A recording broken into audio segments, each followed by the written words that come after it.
Jema Waaqayyoon guddaan argune. Sagantaa guyyaa roobii ture baay'ee na dhukkuba ture.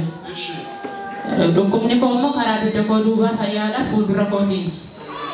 Mana yaalaa suma deddeebi'u roobii sanatti opereeshinii gochuudhaaf qaxaroonaa qabanii na waaman. Operaasyoonii ta'uu?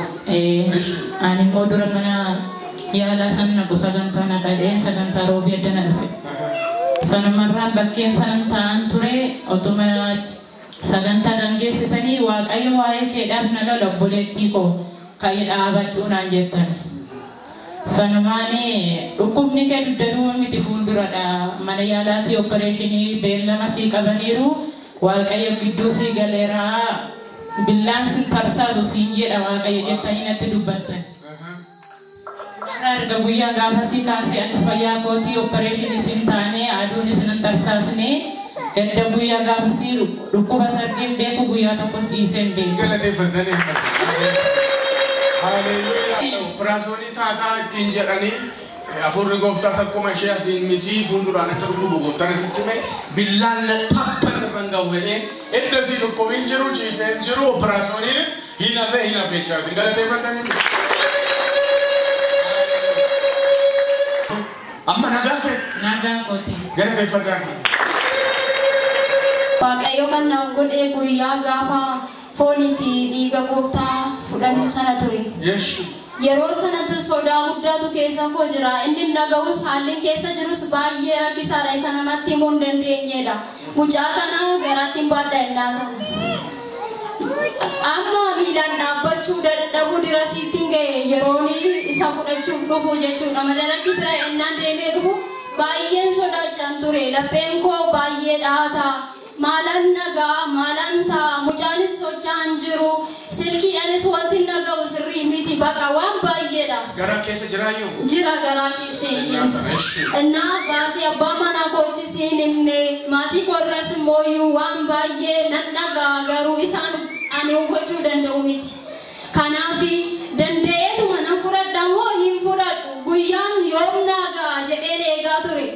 Naman wal dhabeenis immoo kan fageenyarra jiranii jilbifadheen kadhachaa ture yoom gaa guyyaan suni Waaqayyo yoom gaa jechaan ture guyyichi immoo akkasuma naaf ga'ee gaafa guyyaan suni ga'uu dhufee nan fudhadhe lubni koo na hollata lapheen koo na dhaata ennaan dhufee foonii fi dhiiga gooftaa fudhadhu yeroon fudhadhee kaasee kun hundumtuu narraa fee nagaa guddaatu naaf ta'ee dhuga baatii guddaa. Mucaan garaa kee keessatti maal ta'ee ture? Mucaan sochoo.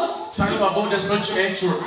Guyyaanuma irbaata fudhachuuf qophaa'e sanitti hin cal jedhe baqa sababa halkan hantuunni dhufee garaa irratti na bu'e. Yeroo sanaa kaasee hin callisee namatti yoo hime nama tokko yoon jedhe lama naan jedha mana yaalaa hundi deeme du'aa naan jedha kanaaf isa nan amane jiraatadha waan ta'eef jedheen amanee calliseen dhufe Waaqayyo akkasumatti na gargaare. Haleluyaa. Galateeffadhaa.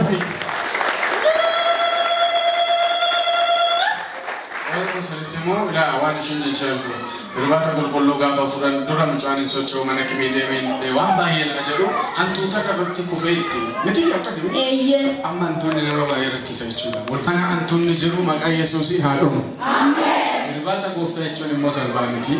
Yeroo sana illee dhugaa baatii nan qaba. Waggaa hedduudhaaf garaachi kiyya baay'ee na dhukkubaa ture. Dhuma sirriitti hin beeku.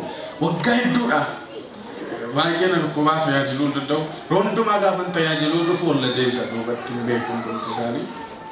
Baay'ee na dhukkuba. Irbaata qulqulluun fudhadhee galgala sana mul'ataan nan argee waan karaa mooyya afaan koo keessa ba'e eddasii garaachi koo na galateeffadha. Salphaa seetanii anis dhugaa baatee naa galateeffadha. Haleluyaa. Wal fuudhaa harka keessaa Yesuus sumsin keessaa taatu. Kanaaf waan salphaa miti gaafsa namni baay'ee fudhannee inni kan baqachaa ture irbaata qulqulluuchuun salphaa miti. Ishii salammataa. Kadhata guyyaa kamisaati. Guyyaa kamisaa dhufeen ture baqaachinaa kadhatanii yeroo sanas immoo garaatti hin baadha. Isa kanarratti akkas jettaniitu naa kadhatanii nama lama sadi ta'anii teessoorra jiru. Naanis immoo biraan jira. Isa si lolurraa isa siif lolu gooftaa Yesuus Kiristoostu caala. Isa si lolurraa isa siif lolu gooftaa Yesuus Kiristoosu caala jettanii sagalee naa baasaa turtanii. Enna yeroon da'umsaa koo hin ga'e yeroon deessanitti lola gurguddaa keessan ture. Dhiigan qabdu naan jechaa kan ture manni yaalaa guyyaa sanitti garuu dhiigni kee hin baay'ate waan ta'eef lubbuun kee iyyuu amma tarrafu kun baay'ee rakkisaadha naan jedhan. Gaafa isaan akkas jedhani isana lolu gooftaa Yesuus Kiristoostu caala jedhe namni waaqayyo. Galanni jiru. Galateeffatanii. Jedhe namni waaqayyo erganaaf kadhate dhuguma nama sana wajjin hin jirta yoo ta'e dhalootaaf dibdee baastee jirta yoo ta'e dhuguma afaan kee godhattee jirta yoo ta'e anas mucaa koos jireenyaaf nu laatte yoo ta'e anaanis jiraachisi dhala koos jiraachisi jedheen waaqayyotti boo'aa ture dhiphina guddaa san keessa taa'e. Akkuma isin dhageessan yeroo dheeraadhaaf torbee tokko mana hospitaala kanan ture fayyaa koon ba'ee dhalli koos nagaadha dhuga baatii guddaa kanatu harka kootu ture kanaaf naa galateeffadha saba waaqayyoo. Hallelujah. Harka keessan fuudhaa siniyyoo akkas jedha isa naan lolurra inni naan loluun caalaadha. No, cambaa godhaati isa naan lolurra inni naaf lolu hin caalaadha. Sinii lolu abukaatoo sinii bitamee qaama seeraa bira dhaabatee akka nama dhuunfaatti gaawwan uffatee dhaabatu akkatti hin mul'atu. Garuu waan hin mul'atu waan mul'atu hojjetu. Lafa deemtan hundumaatti hin mootu. Bagasii ta'e waaqayyo isaa eebbisu dhugaa baatii biraa fiti. Tanku galateeffadhaa fi. Hallelujah. Galateeffatanii dabaltanii. Asuma oduu waaqeffannaa ta'u. Namni as keessa waaqeffattu damoozii keessi dabalanaa jettanii. Ani garuu aamin jedheen fudhadhe. Damooziin 3,000 nyaadhu 6,000 gale. Waa. Hallelujah. Yesuus bilillee. Galata cimaasa. Hallelujah.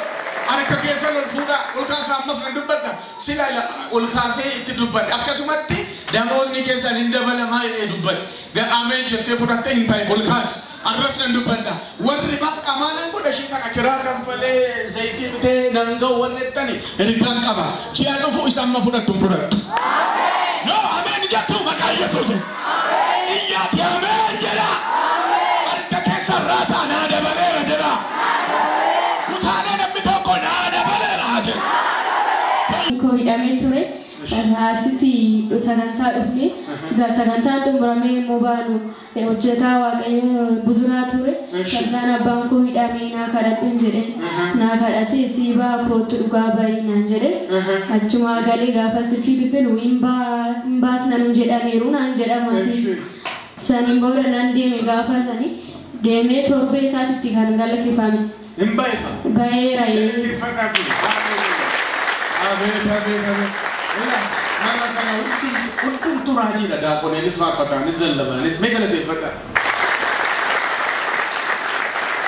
Abbaa keeti eessa jira? Amma biyya jira? Biyya jira. Amma nagaadha bahe? Nagaa isaati bahe. Galateeffadhaa bisanii. Hallelujah. Galateeffadhaa. Saluuti. Waaqayyo baga si gargaara.